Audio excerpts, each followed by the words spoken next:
Buenas noches, ¿qué tal? ¿Cómo están? Bienvenidos a una nueva edición de InfoAgro 24 Televisión. Hoy, como cada jueves, tenemos un programa de lo más interesante con las entrevistas con los protagonistas de la noticia. Y hoy contamos en el programa con Agustín Ruiz Robledo, que es catedrático de Derecho Constitucional de la Universidad de Granada, para hablar sobre las recientes negociaciones fructíferas en cuanto al acuerdo que tiene que ver con Mercosur. Tomás García Azcárate, economista agrario, nos hablará sobre el 10º aniversario de la firma del Acuerdo de París sobre cambio climático y su influencia en la agricultura. La profesional maestra agricultora Lorena Fernández nos hablará sobre las entregas de las ayudas a raíz de la DANA, que tuvo lugar en octubre 24 y que ahora la Junta de Andalucía está abonando. Nos ilustraremos también con lo mejor del programa, el primer corte, con nuestro compañero Losilla. Y para finalizar también tendremos un reportaje especial sobre la Fundación Celvitec y Beyond Seeds. Y comenzamos con el repaso de las principales noticias que han sucedido durante los últimos 7 días en el sector agro. Y comenzamos con COAC Andalucía, que ha cargado fuertemente con energía a través de los acuerdos de Mercosur, los cuales rechaza de plano. COAC Andalucía ha mostrado hoy su frontal rechazo al acuerdo comercial entre la Unión Europea y Mercosur por considerar que pone en riesgo la soberanía alimentaria, la seguridad de los consumidores y la viabilidad del campo europeo, con un impacto económico positivo mínimo frente a consecuencias sociales y estratégicas de enorme calado. El secretario general de COAC Andalucía, Juan Luis Ávila, ha sido contundente al señalar que hablar de Mercosur es hablar de la alimentación de los ciudadanos europeos y no estamos hablando de cualquier cosa. En este sentido, ha subrayado que los propios datos de la Comisión Europea desmontan el relato oficial sobre los beneficios del acuerdo. Para la organización agraria, el verdadero trasfondo no es económico, sino estratégico. Se trata de un engaño, que dejen de vendernos cuentos chinos. Lo que realmente aquí está sucediendo es que se está entregando la Unión Europea al comercio mundial de alimentos, ha advertido Ávila, alertando de que esta decisión debilita la capacidad de Europa para garantizar su propio abastecimiento en un contexto internacional cada vez más inestable. COAC Andalucía insiste en que las consecuencias no recaerán solo en agricultores y ganaderos, sino directamente en los ciudadanos. La organización denuncia que esta asimetría normativa supone una competencia desleal que pone en jaque el modelo agrario europeo y la confianza del consumidor. Por todo ello, la organización reclama al Gobierno de España un cambio de rumbo y una posición firme en defensa del sector primario y de los consumidores. Y la misión Agrotec desde el Ejido defiende el relevo generacional a través de la digitalización. El Centro de Emprendimiento Digital Misión Agrotec de El Ejido, impulsado por la Agencia Digital de Andalucía, entidad adscrita a la Consejería de Industria, Energía y Minas, reunió el pasado 11 de diciembre a una veintena de jóvenes profesionales, segundas generaciones de empresas, startups y otros perfiles técnicos para debatir sobre el relevo generacional del sector agrícola. Este encuentro propició la conversación y la detección de oportunidades reales y de las necesidades que demandan los jóvenes interesados en impulsar su futuro profesional en el sector agroalimentario y con ello fortalecer la competitividad y la soberanía alimentaria del territorio. El consejero de Industria, Energía y Minas, Jorge Paradela, ha declarado que el futuro del sector agroalimentario pasa por incorporar talento joven, innovación y digitalización, con espacios como Misión Agrotec que son claves para acompañar ese relevo generacional desde el territorio. El reto no es solo el relevo generacional del sector agro, sino hacer de Almería un territorio atractivo para que los jóvenes quieran construir aquí su proyecto de vida. El agro puede ser un motor clave si somos todos capaces de generar comunidad, colaboración real y oportunidades ilusionantes, apuntaba también Fran Antequera, responsable del Centro Misión Agrotec. Esta iniciativa se enmarca en la actividad de la innovación abierta impulsada por la Agencia Digital de Andalucía, en la que se han abordado retos sistémicos de la provincia, desde la gestión hídrica y del suelo hasta la adopción de tecnología y la digitalización, la cultura de colaboración entre todos los agentes de la cadena de valor, el valor territorial y la soberanía alimentaria. Y la Fundación Tecnova está de enhorabuena, ya que ha cumplido 25 años apostando por el modelo productivo de Almería. La Fundación Tecnova, uno de los motores del Producto Interior Bruto de Almería, con 125 empresas de la industria auxiliar de la agricultura adheridas, cumplía 25 años de vida desde que Rafael Peral y Alfredo Sánchez decidieron impulsar este clúster tecnológico para el que ficharon también como auriga a Miguel López a principios del año 2001. Para celebrar estas bodas de plata bajo los frescos del Salón Noble del Círculo Mercantil, Tecnova reunió a un elenco de directivos, empresarios y representantes institucionales que llenaron la sala en pleno centro de una ciudad en obras. El programa arrancó con una mesa redonda bajo el lema Colaborar para competir mejor, moderada por el presidente fundador, Miguel López, presidente honorífico. Participaron en el panel referentes del sector como José Luis Molina, CEO de Hispatec, Luis Miguel Peregrín, presidente de Ritec, Ricardo García, director comercial de Rickson Iberia, Rafael Perar, Caja Rural del Sur y la europarlamentaria Carmen Crespo. La sesión generó una conversación estratégica entre empresarios y técnicos sobre el impacto real de la colaboración empresarial en la competitividad del territorio. Y Agroponiente llevará un trocito de Almería a la próxima edición del 4 al 6 de febrero de Fruit Logística en Berlín. Agroponiente volverá a participar en Fruit Logística 2026, la principal feria internacional del sector hortofrutícola que se celebrará del 4 al 6 de febrero en Berlín, con un stand propio de 60 metros cuadrados. Un punto de encuentro diseñado para reflejar el origen, la esencia y la forma de trabajar de la compañía. El stand de Agroponiente recrea un entorno inspirado en el paisaje agrícola de Almería, combinando madera, vegetación y elementos naturales para trasladar al corazón de la capital alemana el espíritu de la agricultura mediterránea. Un espacio abierto y acogedor que invita a la conversación, al análisis de campañas y a la construcción de relaciones a largo plazo. Durante la feria, la compañía pondrá el foco de su estrategia de expansión internacional en el refuerzo también de su colaboración con el retail europeo, apoyándose en un modelo de servicio 365 días que garantiza planificación, continuidad y fiabilidad en el suministro durante todo el año. Fruit Logística será también un momento clave para evaluar la evolución de la campaña de invierno y comenzar a definir la campaña de primavera, especialmente en categorías como el melón y la sandía, así como para avanzar en el desarrollo de nuevos formatos adaptados a los distintos mercados. Y descubren un idioma secreto, atención, que tiene mucho que ver con la resistencia del tomate a la sequía. El Instituto de Biología Integrativa de Sistemas de la Universidad de Valencia ha creado un mapa del metabolismo del tomate que identifica redes de genes que coordinan la respuesta al estrés hídrico y al desarrollo de los frutos. El estudio, liderado por el investigador del Instituto de Biología Integrativa de Sistemas, Tomás Matus, y por los directores de Núcleo Milenio Phytolearning, Elena Vidal y José Miguel Álvarez, revela que el funcionamiento de la planta del tomate depende de redes complejas de interacción, donde cada órgano, raíces, hojas, flores y frutos, organiza su propia estrategia de regulación. Para lograrlo, el equipo ha analizado más de 10.000 conjuntos de datos de expresión génica procedentes de diferentes órganos y condiciones ambientales y han reconstruido cómo se comunican los genes entre sí. Según Elena Vidal, finalmente se ha logrado entender quién da las órdenes, quién responde y cómo cambia esa conversación entre una raíz, una hoja o un fruto. Este trabajo, publicado en la revista Plants Communications, también ha permitido generar un mapa funcional del metabolismo del tomate, identificando los nodos más influyentes de la red, genes que actúan como coordinadores de la respuesta al estrés hídrico, a la sequía y en el desarrollo de los frutos. Y hace unos días celebramos el 10º aniversario del Acuerdo de París, un acuerdo básico en cuanto a cambio climático que supuso en su momento una revolución, pero yo no sé hasta qué punto hoy se volvería a firmar. De este tema tan interesante y de actualidad vamos a charlar con Tomás García Azcárate, que es economista agrario y que tan amablemente nos acompaña hoy en Infoagro. ¿Qué tal? ¿Cómo estás, amigo? Bienvenido. Muy bien, muchas gracias por invitarme a estar con vosotros. Tomás, se estaba relacionando, ¿no?, este Acuerdo de París con el cambio climático, con lo que está sucediendo una década después y parece que las condiciones han cambiado mucho, ¿verdad? Pues sí, yo creo que tiene razón. Hoy no se volvería, desgraciadamente, a firmar un acuerdo como este, ¿no? Cambio climático, a verlo, haylo. Se puede discutir en qué medida es debido al ser humano y en qué medida es debido a otras cosas, pero que cambio climático, a verlo, haylo. Y que hay que adaptarse e intentar mitigarlo, también. Y que eso no lo puede hacer ningún país suelto, sino que lo tenemos que hacer todos los que tenemos la suerte de vivir todavía en este planeta, también es una evidencia.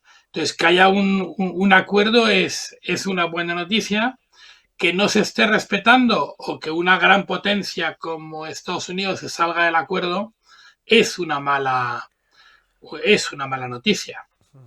Y además es una obligación, una responsabilidad que afecta a todos los sectores económicos.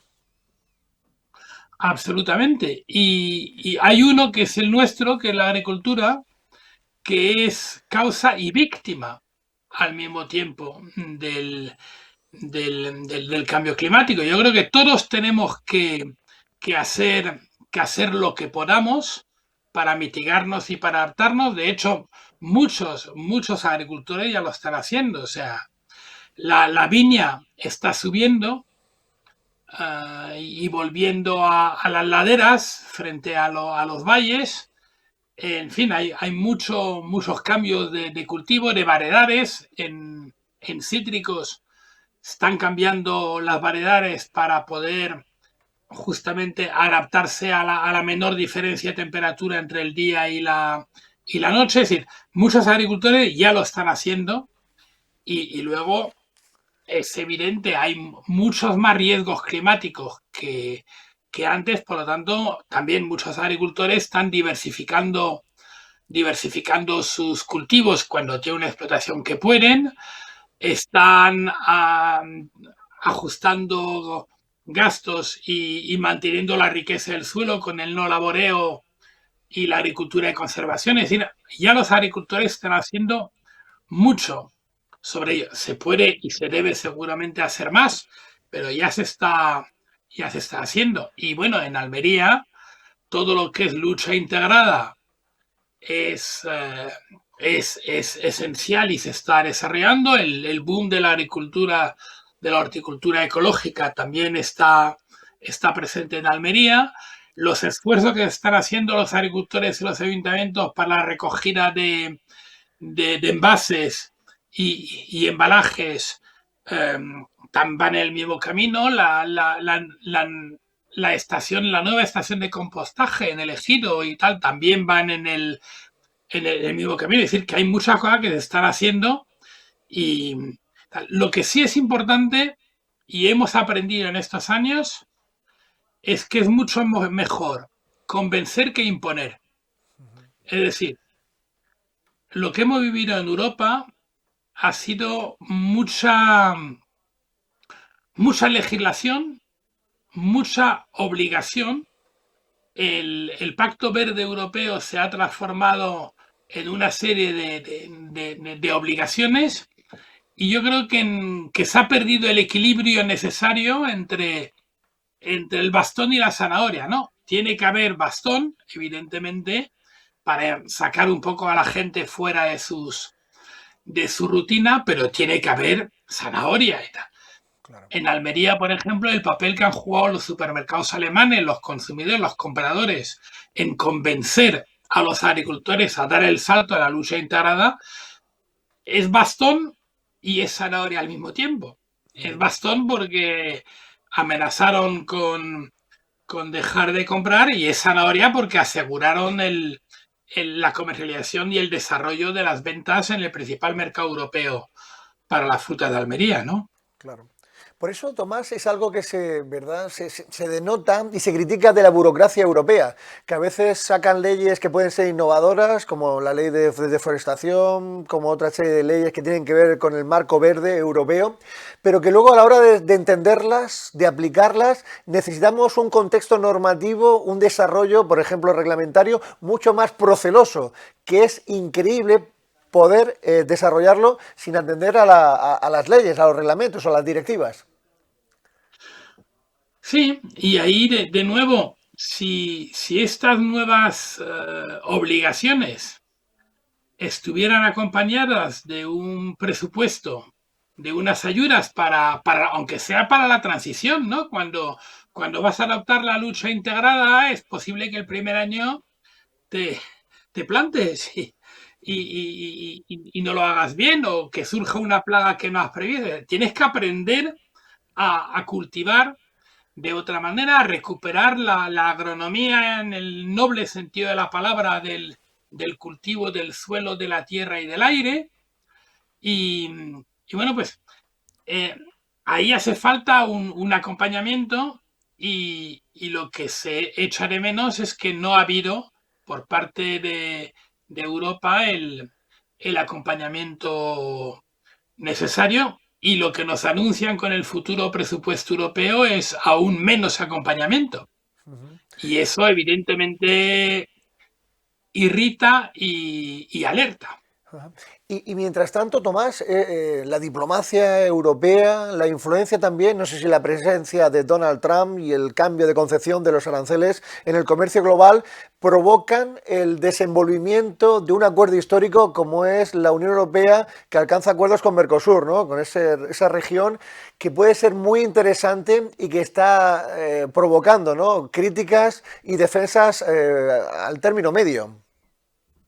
Claro, bueno, yo globalmente soy de aquellos que dicen que para España y Portugal en particular, el acuerdo con Mercosur es particularmente positivo porque todo lo que sea estrechar las relaciones entre América Latina y Europa pasa por la península ibérica y, y eso es importante. Por otro lado, en el mundo en que estamos, tan, tan complicado, con Trump como está, Putin, no hablemos, y los chinos ahí agazapados como un gato esperando a que caigan las frutas de los árboles, pues que haya una unión entre América Latina y Europa, yo creo que es una buena noticia llena de sensatez, ¿no? Ahora bien, nos han vendido y nos quieren vender que es un acuerdo que no plantea problemas. Y una cosa que sea globalmente positivo para la economía española, incluso que sea positivo para sectores como pueden ser algunas frutas y hortalizas o el vino o el aceite de oliva, y otra cosa que no puede haber problemas potenciales en otros sectores. Estoy pensando, por un lado, en el vacuno de carne y por otro, en otro sector del cual se habla poco, pero que a mí me preocupa casi más que el vacuno de carne, que es el de la naranja, porque a través del zumo de naranja se estabiliza todo el mercado europeo, en el cual España es el principal actor, el mercado europeo de la naranja, mandando a zumo la naranja que no tiene capacidad comercial, por lo tanto, economía circular, valorización de producto, una renta que se saca de un subproducto. Y bueno, si se hunde el mercado del zumo de naranja, tendremos en todo el sector naranjero un problema importante. Y bueno, pues en Almería no tanto, pero en Valencia, en Murcia y en Andalucía, pues sí que el sector naranjero es un sector clave e importante. Por lo tanto, hay mm, un impacto seguramente global positivo, pero hay problemas y no se pueden ignorar. Y eso es un poco lo que me irrita cuando veo un ministro que dice, total, en vacuno solamente es un filete por cada europeo una vez al año, en fin, no me acuerdo muy bien. No me gusta porque es despreciar que pueda haber un problema. Y si no te das cuenta, si no vigilas, si no eres atento a los problemas, no los vas a solucionar. Entonces, bueno, es un problema potencial. Hay un periodo transitorio, hay unas cuotas para limitar las importaciones, todo eso es verdad, pero hay que estar vigilante y es un problema potencial como el del zumo de naranja y hay que vigilarlo. Claro. En frutas y hortalizas, parece que son buenas noticias, pero nos sigue quedando pendiente todo el tema de los protocolos fitosanitarios y los protocolos de frío por lo tanto, yo hasta que no veamos que realmente eh, se adaptan los protocolos fitosanitarios para que podamos exportar a estos países en condiciones normales, pues no me quedaré contento. Claro. Estaremos atentos al desenvolvimiento de cómo se desarrolla, porque ahora, claro, la presidenta de la Comisión, Ursula von der Leyen, viajará, ¿no?, hasta Asunción, hasta Paraguay, para ratificar este tratado de Mercosur. Tomás García Azcárate, economista agrario, gracias por el análisis, gracias por acompañarnos, enhorabuena por el ingente y muy buen trabajo que llevas a cabo a través de tu gran bagaje profesional relacionado con la agricultura, y nos citamos dentro de muy poco tiempo también aquí en Infoagro para seguir hablando de la actualidad. Pues muchas gracias por invitarme y para cuando queráis. A mandar, que para eso estamos. Un cordial saludo, cuídate mucho, amigo, hasta pronto. Hasta Nosotros, pronto. nosotros seguimos disfrutando de los mejores contenidos cada semana. Recuerden la cita los jueves a las 9 de la noche aquí en Infoagro 24, donde nos gusta estar para disfrutar de la televisión y del contenido agrario. Y te cuento cómo tras 25 años, atención, de negociaciones, por fin vio a luz ese acuerdo comercial de Mercosur con la Unión Europea. De este tema tan controvertido, tan de actualidad, vamos a charlar con Agustín Ruiz Robredo, que es catedrático de Derecho Constitucional de la Universidad de Granada, que tan amablemente nos acompaña en Infoagro. Muy buenas noches, amigo, ¿cómo estás? Buenas noches, Salvador. Contento de estar aquí. El placer es compartido. Dice el dicho que las cosas de palacio van despacio, ¿no? Y parece ser que en estas negociaciones entre Mercosur y la Unión Europea se ha vuelto a cumplir. Pues efectivamente, son unas conversaciones que, como tú acabas de comentar, pues han pasado de 20 años. De hecho, en 2019 ya se consiguió un acuerdo. Lo que sucedió fue que hubo, como ahora, una gran oposición del campo. Francia consiguió una alianza más amplia de estados y volvieron a las negociaciones, de tal manera que estamos ahora, 6 años después, pues en el mismo punto que el 2019, ¿no? Y es con un acuerdo, creo yo, que globalmente muy beneficioso, pero que inevitablemente algunos sectores salen perjudicados, ¿no? Es realmente curioso, ¿verdad? Porque este hito legislativo y comercial arranca en la cumbre de Río de 1999, creo recordar, y han pasado muchísimas cosas en el mundo. Yo no sé hasta qué punto la geopolítica, la irrupción de Donald Trump en Estados Unidos, los aranceles y todo este tipo de disquisiciones a nivel internacional han tenido que ver de nuevo con este acercamiento, Agustín. Pues yo creo que sí, ¿no? Sería una ceguera por parte de Europa no intentar diversificar los mercados. Hemos visto cómo Trump ha puesto aranceles a troche y moche a los productos europeos, ¿no? Y conseguir un área de libre comercio de 750 millones de habitantes creo que es muy interesante para nosotros. Yo me gustaría que tuviéramos en cuenta las cifras globales, ¿no? De la poca dimensión que tiene Europa. Pensemos que la India, sin ir más lejos, son 1.500 millones de habitantes y es un mercado único. China también, ¿no? Entonces, nosotros, que solo llegamos a los 500 millones de habitantes, tenemos que pensar en abrirnos y hacer lo que siempre ha sido, lo que siempre ha creado riqueza, que es el comercio, ¿no?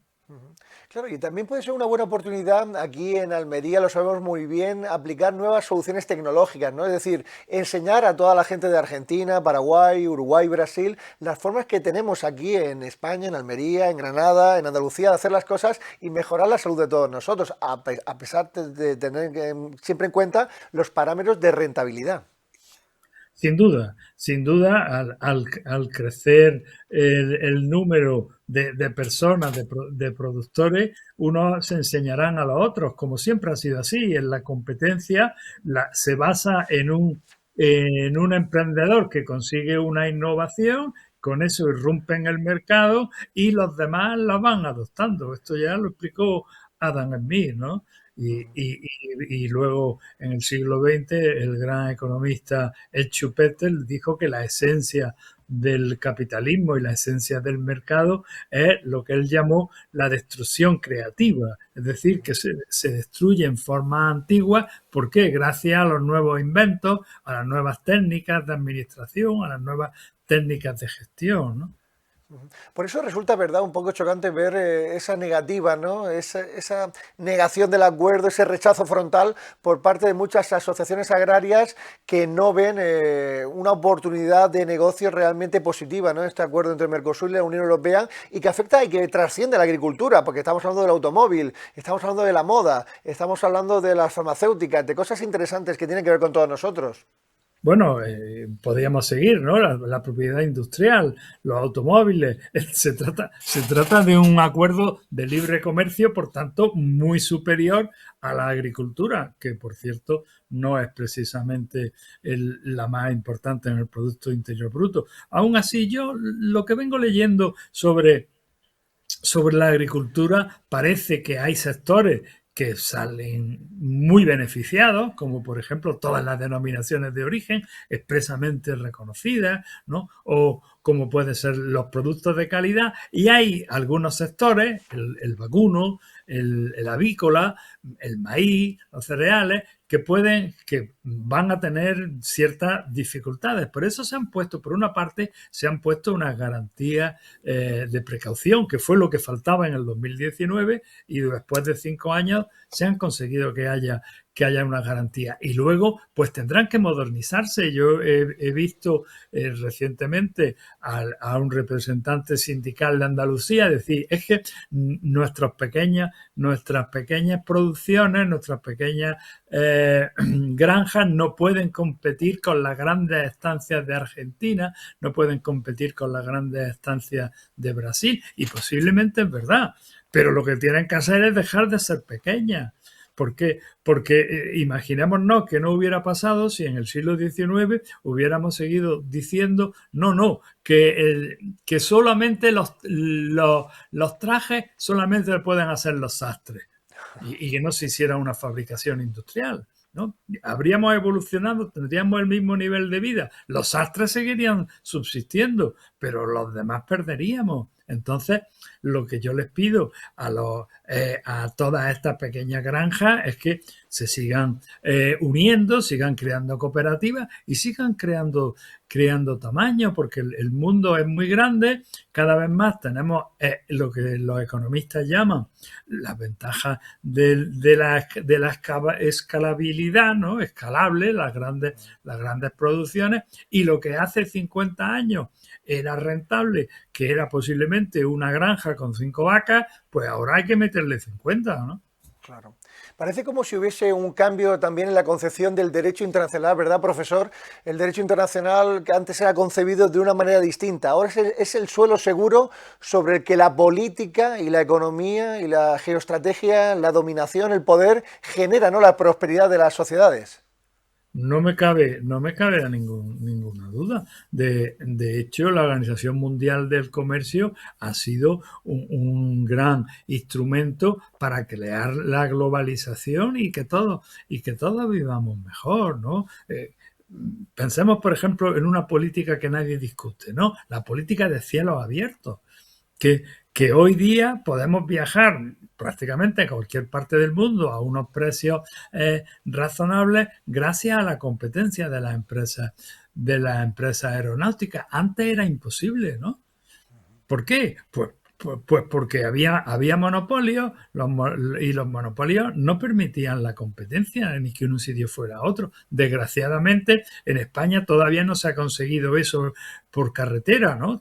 Todavía no hay libertad para la carretera, ¿no? Se ve que por razones que yo no acabo de entender, ¿no? Y las que medio entiendo prefiero no expresarlas, porque entonces nos meteríamos en como ciertos grupos en la sombra consiguen presionar para que el interés común no se beneficie. Pero en general, la libertad de mercado lo que trae son beneficios para todos, ¿no?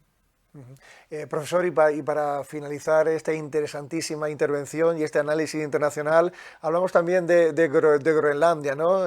Parece ser como si Trump quisiera revolucionar, ¿no? Y hacer ¿cómo llamaba hace poco? Escuchaba un tertuliano hablar sobre hegemonía tecnológica, no feudal. Parece como si quisiera volver a las antiguas formas de hacer política internacional. Pues sí, sí. Llevábamos, desde que se creó la ONU, hemos ido creciendo con un gran entramado de tratados, bastantes veces no respetados por las grandes potencias, ¿no? Recordemos cómo la URSS en su momento invadió Checoslovaquia, invadió Hungría, más recientemente tenemos la guerra en Ucrania, es decir, el derecho internacional que va avanzando, que tiene cada vez más fuerza coercitiva, y si no, España lo estamos viendo ahora, cómo están perdiendo pleitos internacionales, ¿no? Por el problema de los impagos de la energía alternativa, pero el derecho internacional en general va creciendo, pero todavía tenemos algunos agujeros negros que son cuando las grandes potencias a la fuerza consiguen cosas, ¿no? Y aquí tenemos a Trump que lo está expresando pues con una, digamos, con una sinceridad descarnada, ¿no? Ahora él considera que para Estados Unidos, por razones geoestratégicas, le interesa Groenlandia, como él ha dicho, la propiedad, ¿no? Él es un empresario, no piensa en términos estatales, ¿no? Nosotros, un profesor de Derecho Público, hablaríamos de la soberanía, ¿no? Claro. Del control territorial. No, él es un empresario, él habla de la propiedad. Lo que queremos es la propiedad. ¿Para qué? Pues para gestionar Groenlandia, ¿vale? Que los 60.000 habitantes de Groenlandia piensen otra cosa, parece que le importa relativamente poco, ¿no? Profesor Ruiz Robledo, catedrático de Derecho Constitucional de la Universidad de Granada, también muy unido a Almería. Gracias por acompañarnos, gracias por el diagnóstico, por la opinión, y nos citamos dentro muy poco aquí en Infoagro Televisión para seguir disfrutando de su visión impresionante que tiene tanto de la academia, de la legalidad, como de la visión internacional que nos da nuestra economía. Encantado, Salvador. Hasta Un otro saludo, día. hasta pronto.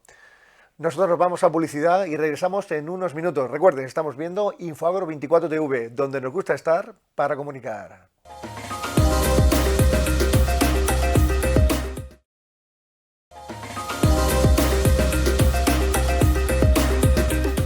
Y durante esta semana tuvimos la ocasión de visitar la Fundación Celvitec y la empresa Beyond Seed, con auténticas delicias que mejoran nuestra salud, como la berenjena.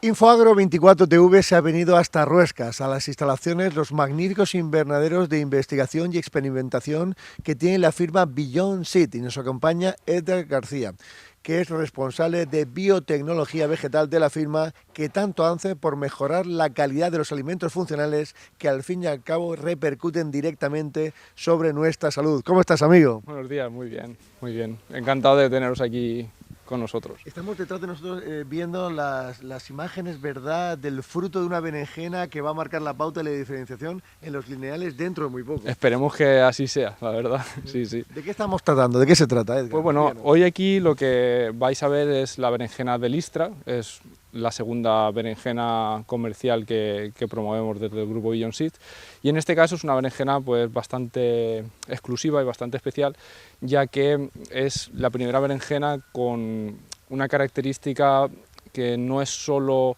desde un punto de vista organoléptico culinario interesante, sino que también se ha hecho un trabajo por mejorar su calidad funcional para los seres humanos, y junto con la Universidad de Granada pues hemos sido capaces de demostrar que tiene una actividad antiproliferativa muy interesante, sobre todo en el cáncer de colon. Y bueno, pues aparte de ello, pues también tiene una serie de características visuales y comerciales pues que son muy interesantes para el consumidor.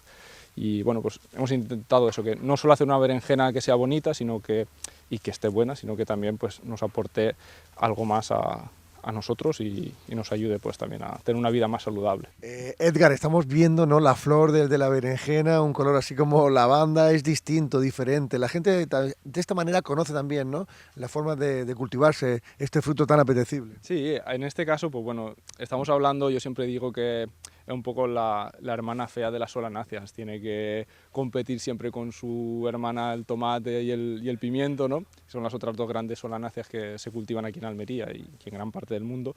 Pero la berenjena, pues bueno, es una planta, como estábamos comentando, ¿no? Que es muy interesante, las flores son muy bonitas y realmente lo que nos interesa o lo que el consumidor va a querer ver es el fruto, ¿no? Entonces, si queréis, voy a coger un fruto para que lo veáis más de cerca y os explico algunas cosas más. Aquí tenemos el fruto de la delistra. Como veis, es un fruto que a simple vista, el otro día me dijo alguien, parece la berenjena del WhatsApp, la del emoticono, ¿no? Sí. Y dije, es verdad, no lo había pensado nunca, ¿no? Es un fruto que a simple vista se ve que es más pequeño que el de una berenjena convencional, y esto es algo que hemos hecho de forma muy consciente, ya que en el programa de mejora que ahora os explicaré cuál ha sido el origen y un poco el desarrollo, íbamos buscando también aportar algo nuevo para el consumidor. Es un color que se identifica con el color de la berenjena, pero se parece ese color artificial, ¿no? De la berenjena del guas, ese púrpura tan intenso. Sí. Y luego la parte que le da su nombre a la variedad es ese listrado que podéis ver, esas rayitas, que ahora tendréis un poquito mejor de dónde vienen y que nosotros lo hemos utilizado como carácter más identificativo de la variedad.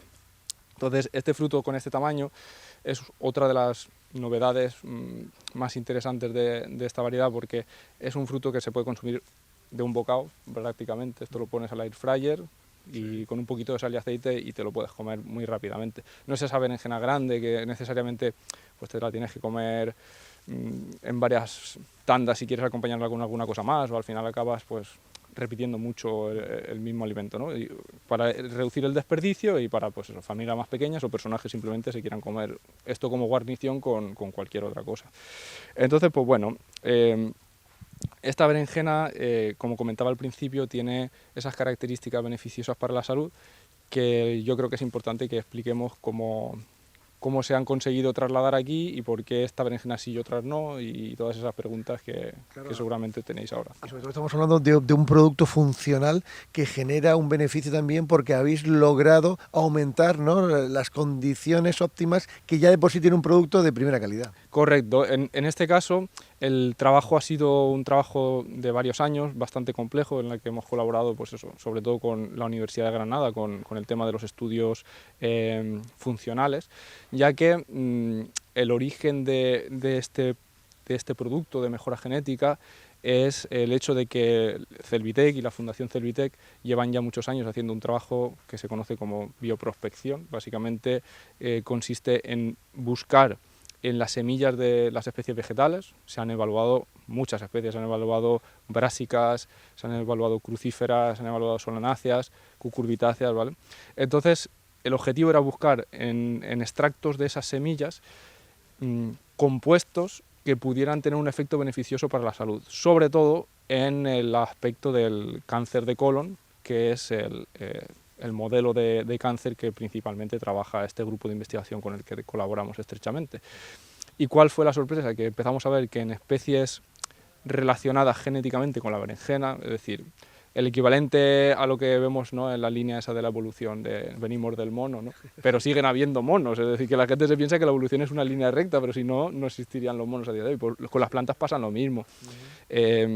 Las plantas tienen ancestros silvestres que siguen existiendo a día de hoy en la naturaleza y que no lo tienen tan fácil como estas plantas que están aquí. Aquí las tenemos muy mimadas. Si tienen sed, les damos agua. Si les entra un bicho, les ponemos un pesticida, ¿no?, o un fitosanitario.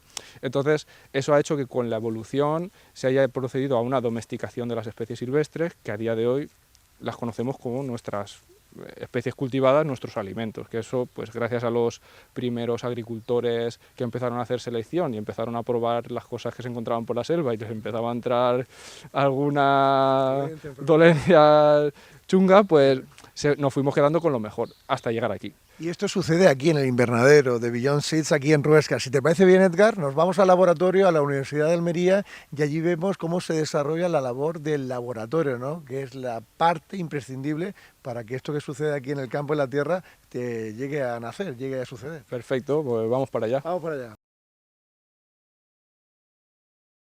Bien, y nos hemos trasladado hasta el edificio PITA de la Universidad de Almería, donde Celvitec y Beyond Seed tienen el laboratorio principal. Aquí se gesta toda la calidad del producto que hemos visto con Edgar en el invernadero. Y nos acompaña Alfredo, que es el director de marketing de la empresa. ¿Cómo estás, amigo? Muy buenas.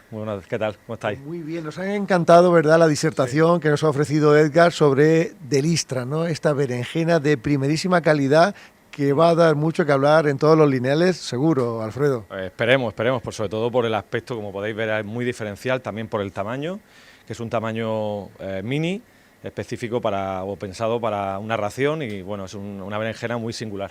Muy singular. Un color atractivo que, verdad, estamos viendo la diferenciación entre una y otra, y marca la diferencia el tamaño, el color, la textura. Es una revolución de berenjena. Bueno, eso es lo que hemos intentado desde el grupo, bueno, en este caso que ha liderado Edgar el proyecto, y buscar, como siempre hacemos en nuestro grupo Beyond Seed, la diferenciación en los productos vegetales, y en este caso pues es un claro ejemplo de lo que hacemos, ¿no? Que es irnos no solo al aspecto, que es muy diferencial, sino también al formato, ¿no? Y todo forma parte de esas directrices, ¿no?, de seguridad alimentaria, alimento funcional, evitar el desperdicio también, como nos comentaba Edgar, son partes de las claves del conocimiento aquí en Beyond Seed y Celvitec. Exacto, Salvador, sí. Hay varios aspectos que tenemos muy en cuenta. Uno de ellos es la biodiversidad, introducir nueva biodiversidad, en este caso gracias a los programas de mejora genética que se han desarrollado, introduciendo nuevos cruces, nuevas variedades. Pues es un claro ejemplo, y por supuesto también el aspecto de la salud, que es algo para nosotros clave, y esta berenjena es un ejemplo brutal porque tiene, como ya ha comentado antes Edgar, un componente desde el punto de vista de investigación biomédica importantísimo. Oye, Edgar, nos está acompañando. ¿Qué te parece si hacemos una sección, ¿no?, del producto y vemos la diferenciación y nos vas explicando un poquito en qué consiste? Claro, sobre todo es muy interesante ver Delistra porque, como ya os adelantaba, aquí se ha hecho un trabajo de recuperación de características saludables que tienen las plantas silvestres, pero también hemos trabajado un aspecto muy importante, que es la calidad organoléptica, para que el consumidor final también disfrute de un producto que le aporte un aspecto diferenciador. Y en este caso, aparte del tamaño, que ya estamos viendo que es significativamente distinto, y he de decir que esta berenjena no es muy grande, esta berenjena es una berenjena bastante pequeña para ser una berenjena típica, ya vemos que es una ración, y vamos a abrir una porque quiero que veáis el aspecto interno de la carne, porque es lo que se conocen como berenjenas de carne blanca, que pues son berenjenas mucho más dulces.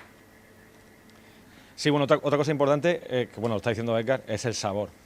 Porque hemos hablado de la singularidad de la berenjena, de la comparación, pero el sabor de esta berenjena es espectacular. No tiene nada que ver con la típica berenjena que está enseñando Edgar, ¿no?, la negra. Esta berenjena tiene un sabor que llama la atención, porque incluso la hemos, bueno, como no puede ser de otra manera, la hemos probado hasta cruda, que no debe ser algo habitual, y no, evidentemente no es para consumo en crudo, porque la berenjena no se debe ni se consume normalmente en crudo, pero sí es una berenjena que con un procesado mínimo, como decía Edgar, en la air fryer, en la sartén, muy, muy leve, se ha probado ya, y incluso hemos trabajado ya el producto en algunas recetas, y es una maravilla. En cuanto a sabor, es espectacular. Nosotros hemos querido mostrar la capacidad de innovación empresarial, tecnológica y personal también, porque la pasión forma parte de Celvitec y Beyond Seed, garantizando nuestra seguridad alimentaria a través de producir alimentos funcionales que lo único que pretenden es mejorar las condiciones en el campo para los agricultores en cuanto a rentabilidad, y también mejorar nuestra salud como consumidores. Edgar, Alfredo, muchísimas gracias, ha sido un placer, y seguimos conectando, ¿verdad?, para saber las novedades de la empresa, porque no paráis de funcionar, Alfredo. No, bueno, ese es el trabajo diario aquí en Beyond Seed y en la Fundación, así que nada, estáis invitados, por supuesto, para nuevas novedades que seguramente el año que viene pondremos a disposición de todo el sector. Y nada, pues felicitar las Navidades a todos y que el año 2026 sea muy feliz para todos, ¿vale? Igualmente, ya no tengo más que decir. Feliz Navidad y gracias por venir a ver a Delistra.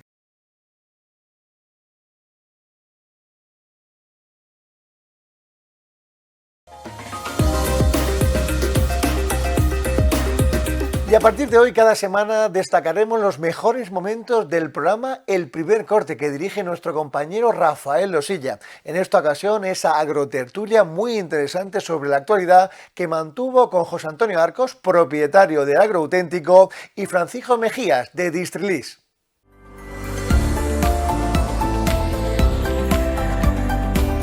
Tiempo de tertulia, tiempo de análisis en nuestra distritulia y tiempo de risas. Hoy con nosotros Francisco Mejías, nuestro hombre de Lineal, colaborador de Distrilis, y con nosotros José Antonio Arcos, el propietario y dueño del Agroauténtico, archiconocido ya por muchísimos de este sector.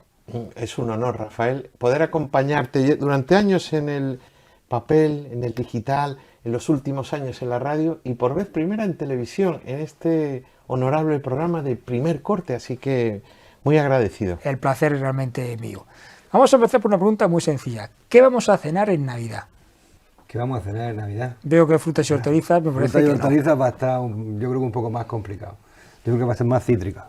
Mira, yo le cogería uno de esos tomates asurcados, que pueden ser tipo RAF y pueden no ser tipo RAF siendo asurcados, con un buen corte, un buen aceite que en la tierra tenemos bueno, un buen pan que tiene que ser de panadería y un buen vino de la tierra. ¿Qué mejor?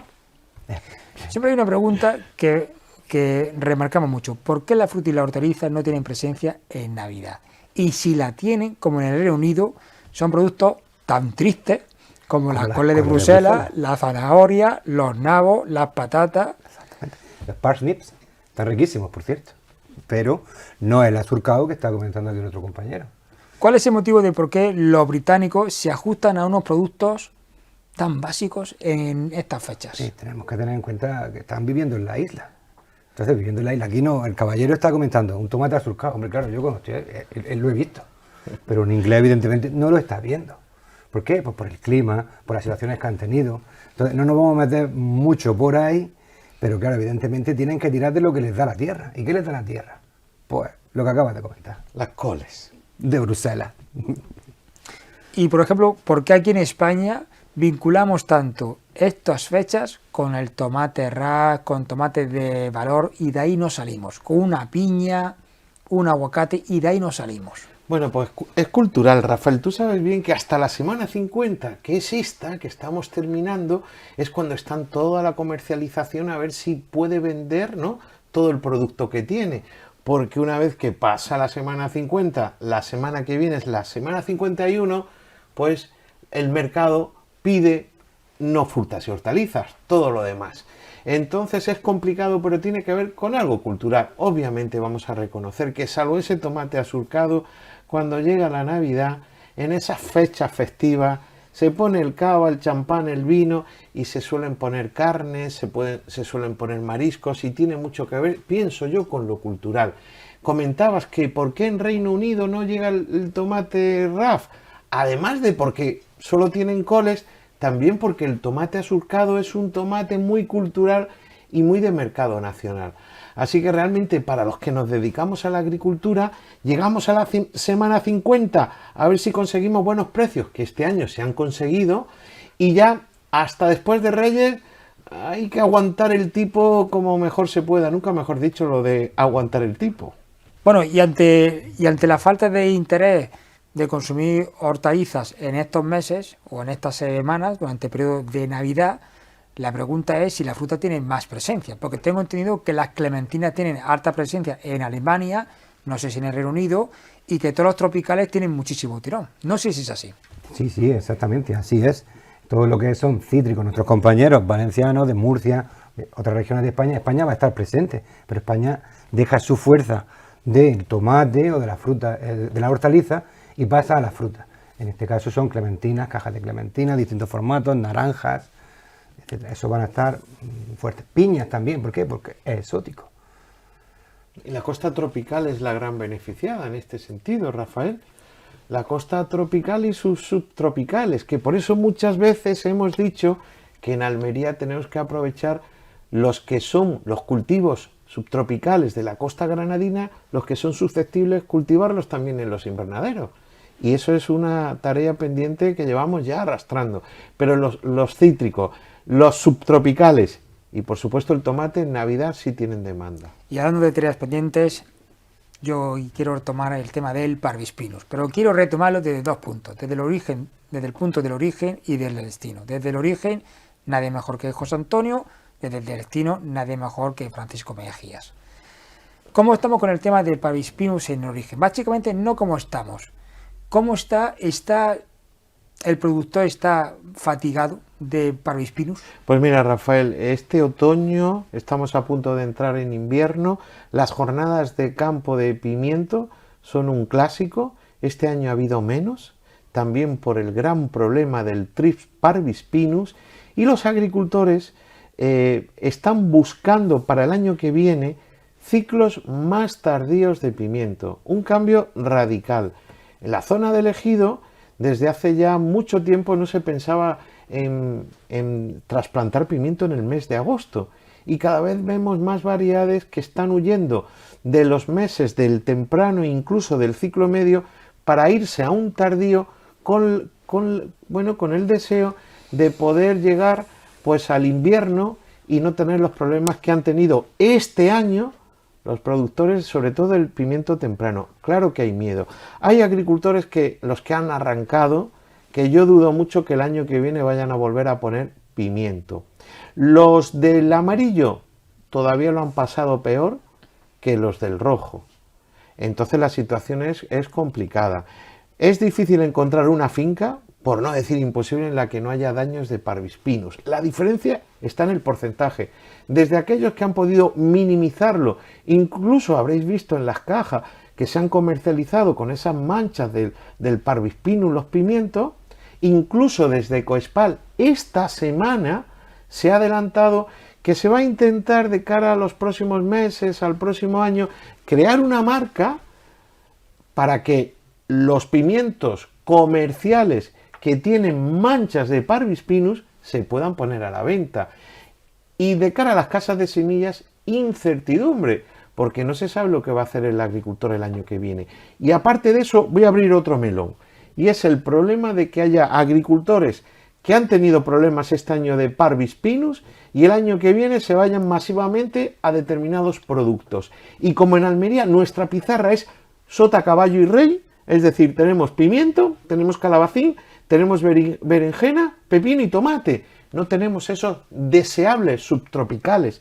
Si hay un gran número de productores que pasan del pimiento a alguno de los otros productos, se produce un desbarajuste en la pizarra de precios. Ha abierto José Antonio Arco un melón muy interesante, porque te iba a preguntar por el destino, pero me hace girar la pregunta rápidamente.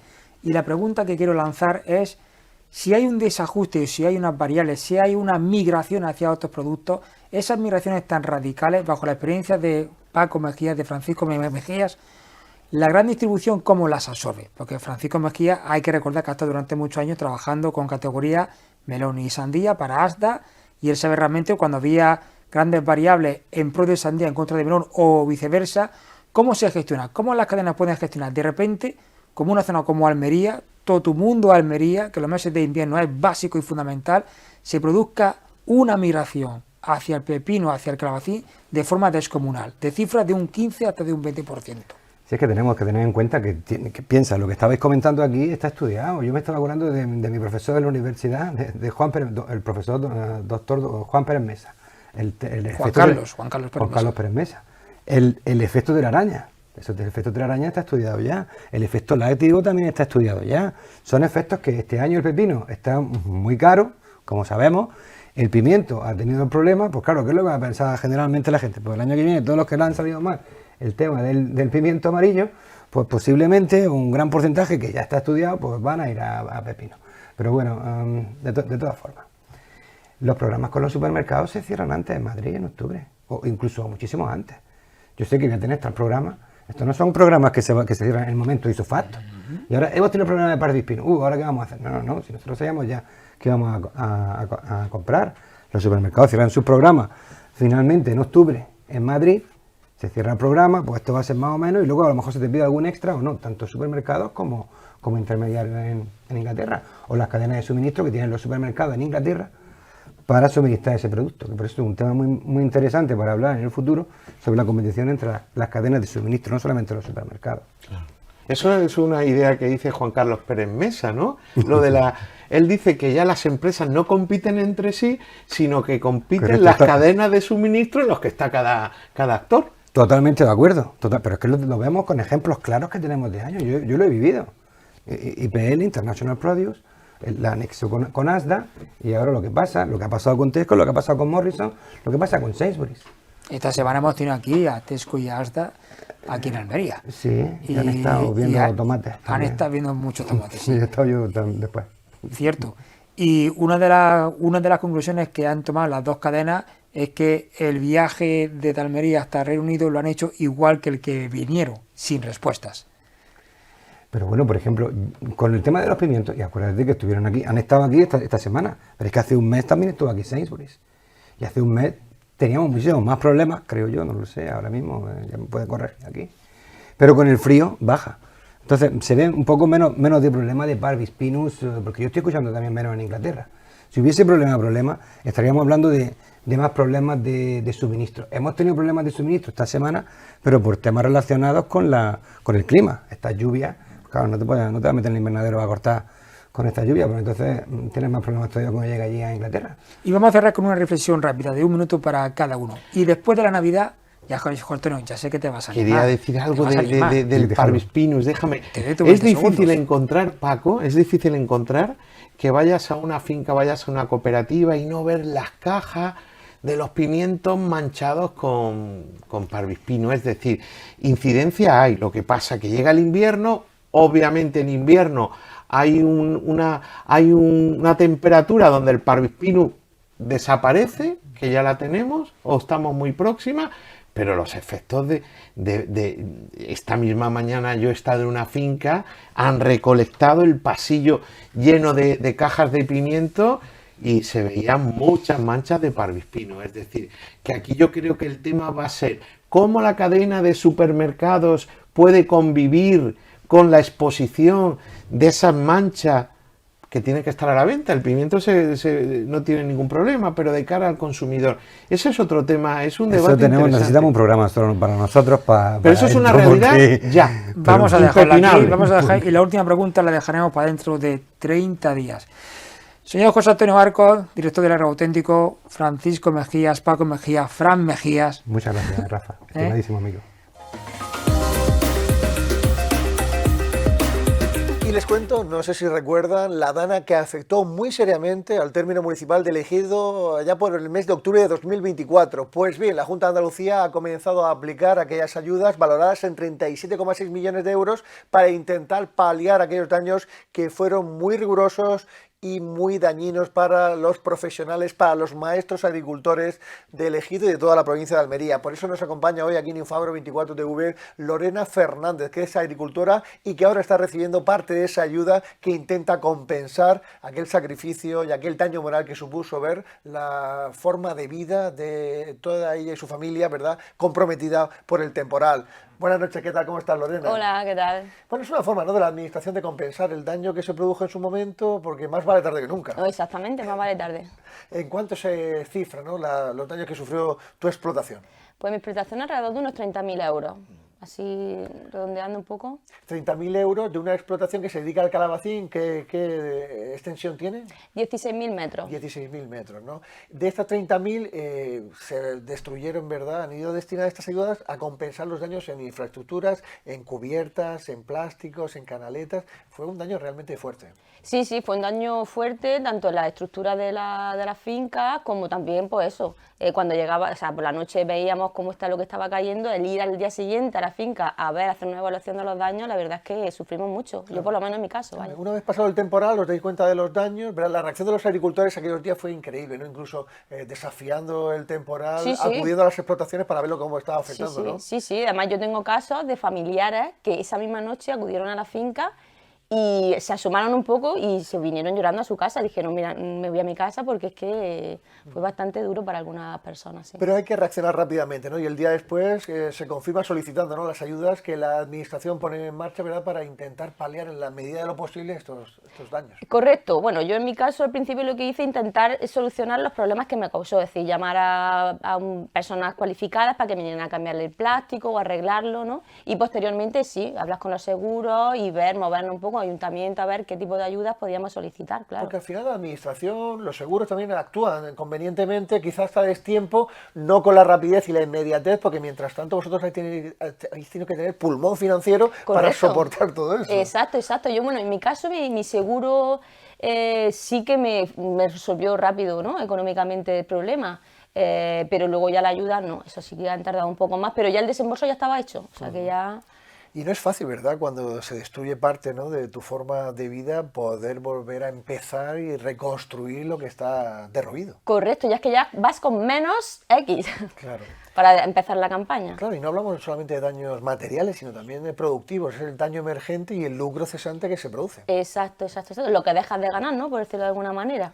Esta cantidad sabemos que es mínima, ¿verdad?, para al fin y al cabo, pero bueno, al fin demuestra cierta sensibilidad, ¿no?, de la administración pública, que intenta cuidar también a los maestros agricultores, que sois esenciales en la cadena de valor alimentaria. Sí, sí, como hemos comentado muchas veces, ¿no?, entre los agricultores menos es nada, que sí que es verdad que esperábamos el doble de la cantidad que hemos recibido, pero bueno, algo es algo. Nos comentabas, Lorena, que en tu explotación tu hermana te echó una mano, tu madre también, ¿Sí? Apoyáis para un cultivo muy bonito, ¿verdad?, pero que requiere muchos cuidados, como es el calabacín, que ahora empieza, ¿no?, la recolección. Sí, sí, es muy exigente. Bueno, yo en mi caso llevo recolectando desde noviembre, desde principios de noviembre, pero sí es un cultivo muy exigente que tienes que estar todos los días y bueno, pero bien, al final es trabajo y ya está, lo llevamos como podemos. Por cierto, muchos de nuestros telespectadores se estarán preguntando dónde tenéis la finca exactamente. Pues yo la tengo por Las Norias, la zona de la Loma del Viento. Y todo ello representáis, ¿no?, ese relevo generacional y esa presencia de la mujer emergente que tiene capacidad suficiente para quitarse quizás pesas del pasado, ¿no?, ataduras, para poder desenvolverse en un mundo que ha sido de hombres principalmente a lo largo de la historia, pero que ahora tomáis vosotros la palabra. Sí, sí, sí, es verdad. Yo, vamos a ver, yo cuando ves que me cruzo con gente, mujeres conduciendo camiones, me alegra mucho ver que mujeres están llevando sus fincas, sus explotaciones y de forma efectiva como podría hacerlo cualquier persona. Claro, y ahora aprovechando la tecnología, redes sociales, también se facilita, ¿no?, porque hay mucha gente que ve programas de agricultura, que entiende, pero no sabe exactamente lo que tú me decías fuera de cámara, que es una flor de calabacín, sí, o cómo se riega. Exacto, exacto, exacto. Sí que ahora tenemos acceso a muchísima más información gracias a las redes sociales. Y todo ello con desafíos importantes, ¿no?, el uso eficiente del agua, ese acuerdo con Mercosur, que también está ahí creando controversia, el uso de fertilizantes, son desafíos también importantes para la agricultura. Sí, sí, bueno, cada vez más las tecnologías nos ayudan a tener un control muchísimo más eficiente, pues, de los gastos que tenemos, y al final como la producción, o sea, lo que ganas a veces va muy ajustado con los gastos, tienes que hilar muy fino, ¿no?, por decirlo de alguna manera, para que esa producción te dé resultado. Comenzamos el año hace unos días. ¿Qué deseo tienes para tu producción, para la agricultura en general, para que siga siendo referente la almeriense en todo el mundo? Bueno, pues que con mínimo como el año pasado, al final llegar a los gastos, cubrir gastos, no tener problemas como el que tuvimos de la Dana, que al final eso psicológicamente ya cada vez que está el cielo nublado o está uno con los dedos cruzados, vaya que no, va a ser algo similar. Y bueno, al final trabajar, tener salud y ya está, un poco más. Lorena Fernández es una de esas maestras agricultoras relevantes de la provincia de Almería que dan lo mejor de sí para procurar la salud de todos nosotros. Gracias por acompañarnos y que vaya todo muy bien. Muchas gracias a vosotros. Muchas gracias por acompañarnos.